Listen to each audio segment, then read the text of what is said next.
Everyone has some form of experience with the Wii. Whether it was grabbing stars in Super Mario Galaxy, playing the Subspace Emissary in Super Smash Bros. Brawl, or god forbid, busting out Wii music. However, as much of these games slapped, none of these compared to the massive revolution that made the Wii one of the biggest success stories and comebacks in gaming. Nintendo was really losing momentum going into the 2000s, and while the Nintendo 64 was still successful, it wasn't anywhere close to the original PlayStation. And the GameCube up to that point, don't get me wrong, I bloody love this system, but however, many consider it a commercial flop, coming in at only 21 million units sold compared to the 155 million units of the PlayStation 2. This wasn't a competition anymore, this was just a straight up massacre on Sony's end. At this point, it felt like Nintendo just couldn't compete anymore, and with Sega already going under with the Dreamcast, it didn't seem too far-fetched for another gaming giant to fall. Except Nintendo wasn't out just yet. Those sneaky bastards had one more clever trick up their sleeve. The Nintendo Revolution. Holy shit, what a name for a console. It perfectly encapsulates the comeback that the company and fans desperately wanted. The name almost makes you think Nintendo was about to overthrow the government rather than give us a console that lets us play chicken shoot. And that comeback is exactly what we got. The system flew off shelves and everyone was trying to buy one. You'd probably have a better chance finding toilet paper in 2020 than the system on the shelf. Except they ditched the Revolution name and went with something a lot different. The Wii. It sounds perfectly natural to say today, but back then, it must have been really bizarre to go from such a badass name to something as kiddie and weird as the Wii. I've seen launch day clips of people making fun of the name too, roasting it on day one. But once the console started to actually sell well and people discovered the genius of the console, people suddenly began to shut up real quick. Regardless of how people feel about the Wii today, whether good or bad, it is undeniable that it was a bloody landmark in gaming, and its gimmick was so brilliant that consoles are still using the idea to this day. Even the people that claim to hate the Wii, they would be lying if they said they didn't have at least one fond memory with it. I guarantee you like 90% of Wii haters probably have a fun memory of playing it with their family. But the game that launched the Wii to the top is none other than the juggernaut itself, Wii Sports, and wow, what a pack-in. Forget your $15 overpriced welcome tours, Nintendo just straight up gave you one of their biggest games out of the box, and no, this wasn't just a game, this was a cultural reset. Wii Sports managed to bring friends and families together, made family barbecues more than just about eating, it made the real entertainment around the TV screen trying to destroy your family at tennis and sometimes destroying the TV. But now, were the haters right about Wii Sports? Is it any good today? Did it deserve to be the revolution it deserved to be? That's what we'll discuss today, so stand up, grab your Wii remote, pretend you're stepping into Melbourne Park Arena at the Australian Open, and with that said, let's begin.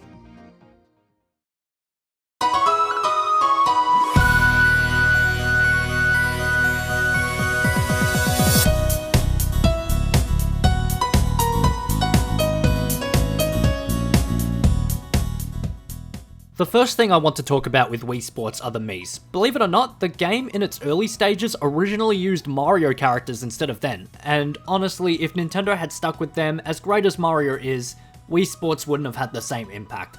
The Miis made this game feel like a personal experience. You could create yourself, your family, or even some random celebrity and watch them bop each other in a boxing match. This simple choice of turning what was essentially a Mario spin-off into something people felt like they owned was genius.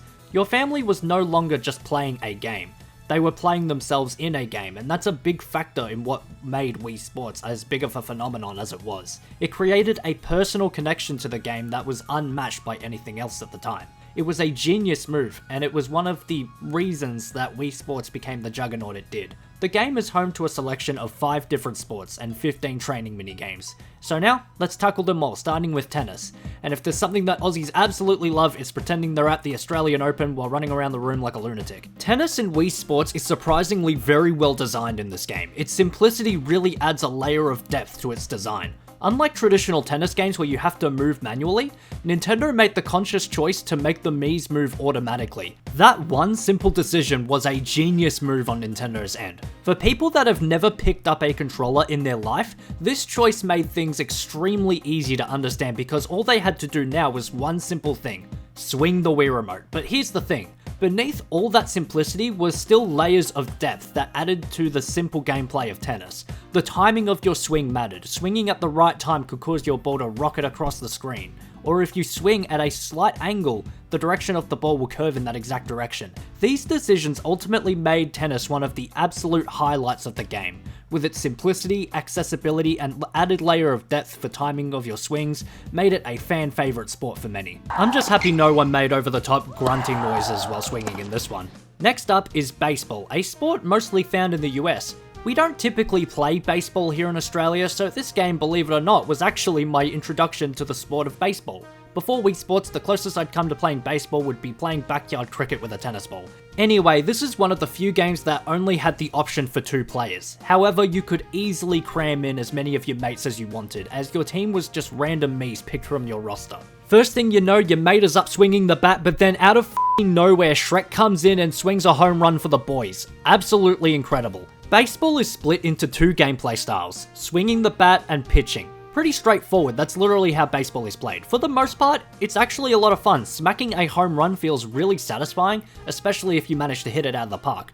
Striking someone out gives you the same feeling as hitting your mate with a blue shell in Mario Kart on the last lap. You know it's a cheap move and your mate will be bloody pissed at you, but you just can't help but laugh at it. Baseball is definitely fun, but if I had to be completely honest, I think I prefer most of the other sports. The other sports nailed the sweet spot of having easy to understand gameplay, while also having a surprising amount of depth. Baseball, on the other hand, doesn't quite hit that same sweet spot. It's definitely fun and most certainly easy to pick up and play, anyone can understand it, but for me, I just think it misses that extra layer of depth that made some of the other sports so addictive. Baseball matches in Wii Sports usually play out the same way. You swing the bat once, hope you get a decent hit. Pitching does have a bit more variety, which is cool. By holding certain buttons while swinging, it can cause you to throw curveballs, spins, splitters, which definitely adds more flavor to these matches, but honestly, that one feature doesn't quite add the depth this sport really needed to be on the same level as sports such as tennis or bowling. My entire time with Wii Sports, whether it was playing with friends, family, or even at events, baseball was always the sport that everyone would ever only want to play once. Everyone would have a laugh and enjoy a single game, but then immediately wanted to move on to something else. For everyone, one game was enough, and looking back on it now, after replaying this game again and trying to dig deeper into what made these games so special, it's starting to make sense why that was. Baseball was very fun in short doses, but unlike the other sports, it just doesn't have the same long-lasting appeal. Like I said before, every time we would play baseball, it would only ever be for one game, and then someone would say, "That was fun, now who's up for bowling?" It was never, "Who wants another round?" And that's the problem right there. It's not as if baseball is lacking in quality, but I just think it unfortunately lacks that long-lasting appeal that made the other sports feel so timeless. Next up is bowling, and yeah, out of all the sports in Wii Sports, this one is easily my favorite. Honestly, I think it's most people's favorite too, judging from what I see gets brought up online. But similar to baseball, I was now trying to figure out what made bowling so fun and memorable. What caused baseball to struggle to hold our attention, but yet bowling comes in and has everyone hooked? Well, to figure that out, I actually went back to play this game again with friends and family, and when we got to bowling, I finally started to realize what made bowling click, and it wasn't just one thing, it was a bunch of factors that contributed. First off, every positive thing that I said about tennis and baseball apply here tenfold. Bowling is extremely easy to pick up and play, but yet has such layers of depth that make it feel so special. But unlike the other sports, those layers of depth manage to stack up so much that it creates games that feel different every single time. No 2 matches of bowling ever play the same. There's so many factors at play between the power of your throw, the angle of your throw, and the little tiny adjustments made in your angles and timing that it's basically impossible to play the same game again. Bowling also created this amazing level of competitiveness between everyone. It was so fun watching someone get a strike, but then having yourself get 9 pins while the 10th one f***ing wobbles and refuses to fall like it was just mocking the shit out of you. That made me want to break my f***ing TV, but here's the thing. That frustration made you want to do better. Eagerly awaiting your next turn, having a blast to see your friends fuck up their throws, and then the next turn you actually get a strike and all the scores are so close together, it really made these matches of bowling feel so fun, fresh, and ridiculously intense at times. I think that's the ultimate reason bowling became the fan favorite out of all the sports in Wii Sports. It was truly the game that managed to bring people together. It was a massively fun time with friends, and yet had so many hidden layers that made every single game feel so fresh. The games also managed to last a perfect length. 10 minutes was usually the length of a bowling game between 4 friends, but it weirdly felt longer because everyone was so competitive, immersed with the game, and just having fun. Bowling is by far the best sport in this game, and it's so easy to see why. Even now, if you were to come and ask me what would make me want to come back and play this game again, the biggest reason would absolutely be bowling. And I think it really speaks to how brilliantly the sport was implemented in the pack-in title. Bowling in Wii Sports perfectly showed what the Wii was all about. It perfectly showcased the motion controls of the console, it encouraged physical activity, and it created such fun social gatherings, and I still think for all of those reasons, bowling remains timeless to this day. Then there's golf. I see mixed opinions of it online. Some reckon it was their favourite sport in the whole game, and others said it was utter dog shit. For me though, I've always enjoyed it, it's fun. I always sucked at it as a kid. I never fully realised that how hard you swing was essential to playing golf, and my shots would always fall in the water faster than a mosquito biting my angle in bloody summer. Golf features 9 courses, each varying in difficulty and layout. I love the look of these stages. They're so relaxing to be in, it almost reminds me of being on holiday, which makes me wonder whether or not the idea for Wii Sports Resort came from here. Honestly, it almost reminds me of all the Frutiger Aero shit I see all the time on Reels. I love that some of these courses also have hidden secrets and shortcuts in them. Like this stage for example, where there's a hidden patch of green in the middle of the out of bounds area. Mate, managing to hit the ball in that area felt so satisfying. It almost reminds me of getting a half-court shot during primary school. Out of all the sports in Wii Sports, golf is probably the most complex of them all. There's a lot at play here. Different clubs to choose from, managing the power of your swing, even taking into account the wind resistance impacting your shot. I swear to the wind in this game is more unpredictable than Melbourne weather. It's surprisingly pretty complex for this game, and I welcome it. I like that golf has a bit more complexity to it than the others, while also keeping that simple pick up and play idea that makes Wii Sports so enjoyable. I genuinely really enjoy it. The only thing I'm not the biggest fan of is using the putter. It's weirdly clunky to use, like the game doesn't really quite know how hard you're trying to hit. When your ball is right next to the hole and you try to hit it softly, the Wii doesn't pick up your movements properly, so you try to hit it harder, and then this happens.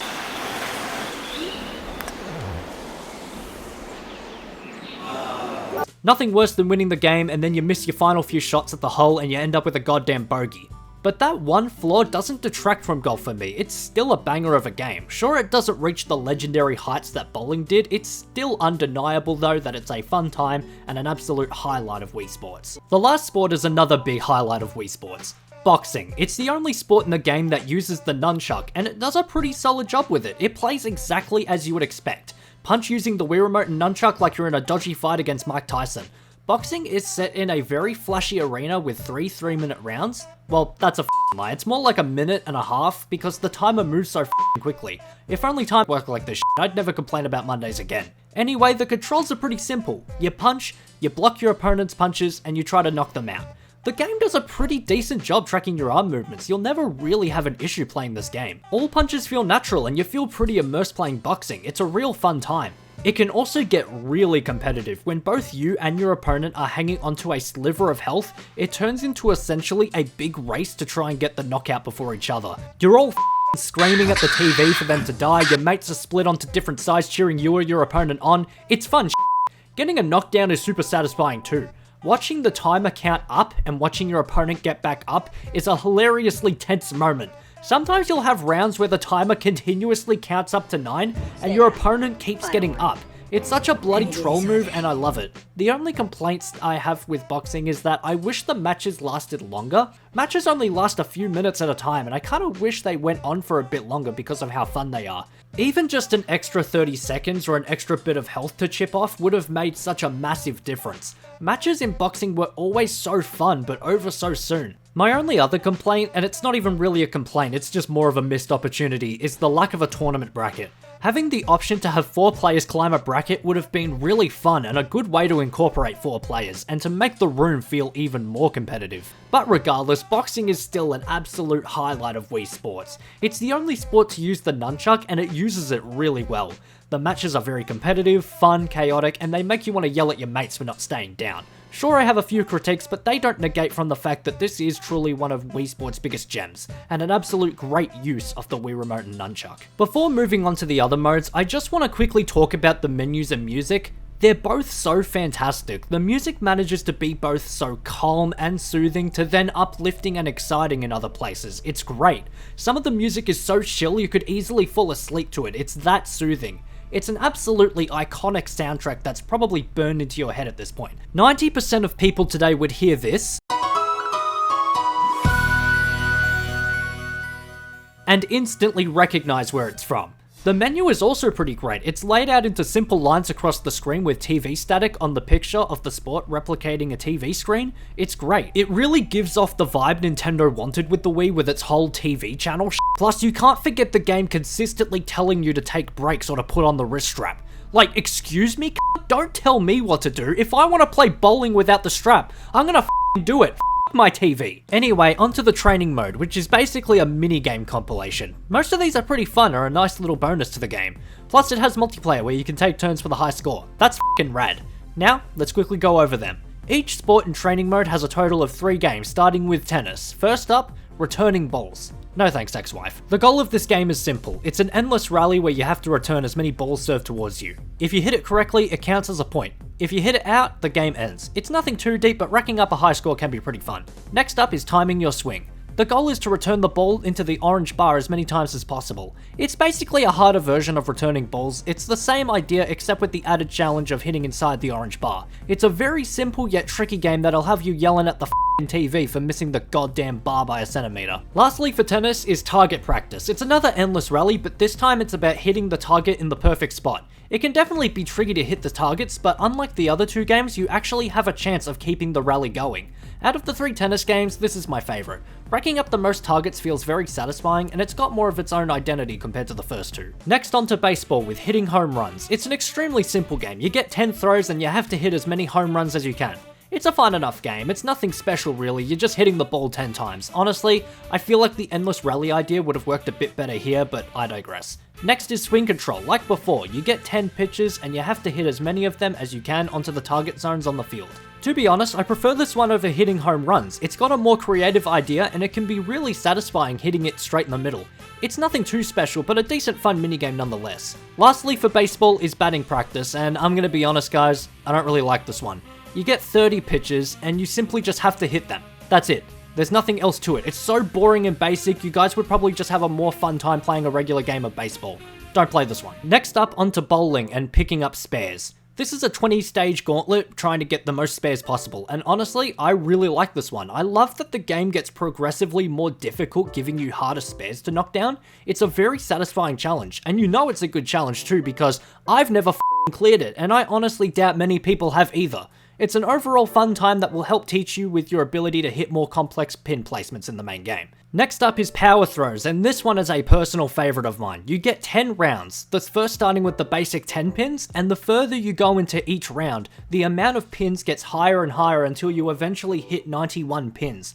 Trying to get strikes on all of those massive pile of pins and watching them fall is extremely satisfying and such a fun time. You've also got to love the cheat where the game thinks Queso jumped in the air and all the pins fell over. You basically get a free strike and that's funny as shit. Next is spin control, and the goal of this one is to avoid the barriers to knock down the pins. Out of the 3 games, this one is definitely the hardest. Controlling the spin of the ball can get very tricky, but when you actually manage to weave through the barriers and hit the pins, it's very satisfying. Next on to golf with putting. Very simple name for a game. The goal of this game is to hit the ball into the hole within 1 hit. You have 10 stages to do it and 5 chances. It's good. It's a fun little challenge, but nothing that'll blow your socks off either. Next is hitting the green. The goal is to hit the ball onto the green within 10 stages. It's basically a more fleshed out version of putting. It's nothing bad, but nothing too mind-blowing either. Lastly is target practice. This is easily the most fun of the three. Despite having the same name as the game in tennis, this one plays entirely differently. The goal is to hit as many balls as possible onto the targets, while planning your shots in accordance to the wind. I love playing this one. Racking up points and hitting the center of the target is extremely satisfying. I dig it. Next on to boxing with working the bag. Here we're in the legend Matt's gym, where I just noticed that Matt used to have f***ing hair in his prime. That's f***ing sick.